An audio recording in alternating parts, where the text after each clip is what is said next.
We will continue from where the message was given to Abu Jahl.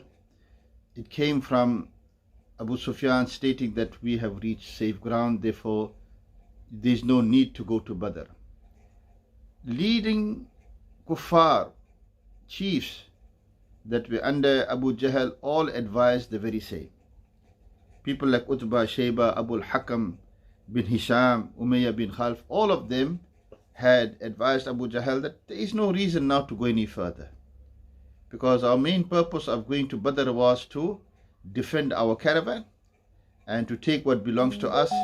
Now that has safely reached Makkah, let us return and go back to Makkah. Now this was a place, Juhfa, almost halfway from Makkah to Badr. But Abu Jahl said, no, I will go there and we will defeat the Muslims, and we have got sufficient animals to slaughter. We will go there, we will party, and we'll enjoy ourselves for 3 days. And after killing all the Muslims, we will send a clear message to the entire Arab peninsula that do not bring about a new religion, and whatever our forefathers have done will remain for the future. And then the third person that dreamt similar dreams like Atika bint Abdul Muttalib and Damdam Ghaffari, the third person was Jaham bin Salat bin Makhzum bin Mutlib.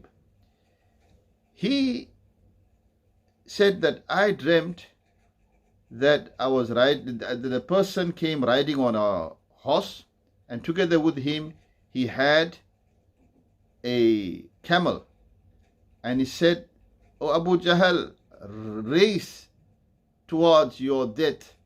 And he took the names of Utbah, Shayba, all these kuffar that were going to die in Badr. He took everybody's name, and then after that he took a knife and he poked the camel.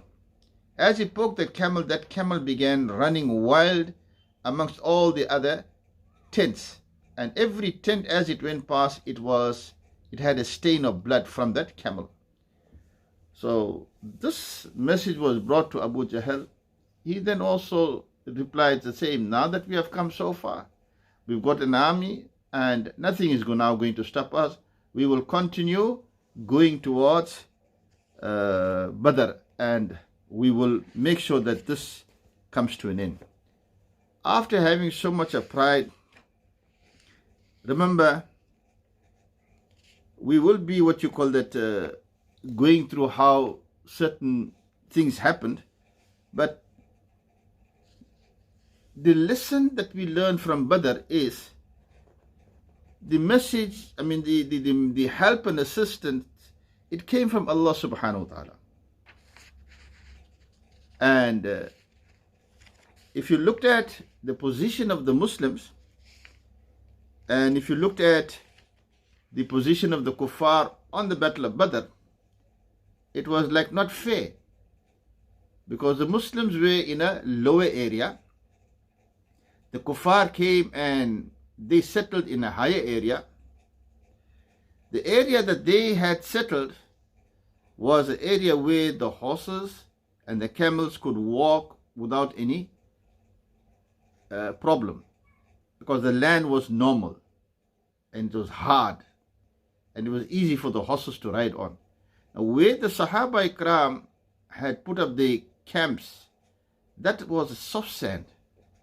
Now, leave alone the animals for them to run and walk, and in a battle you need to move your horse from left to right, etc. And you are situated in a place which is soft, it's going to be more difficult.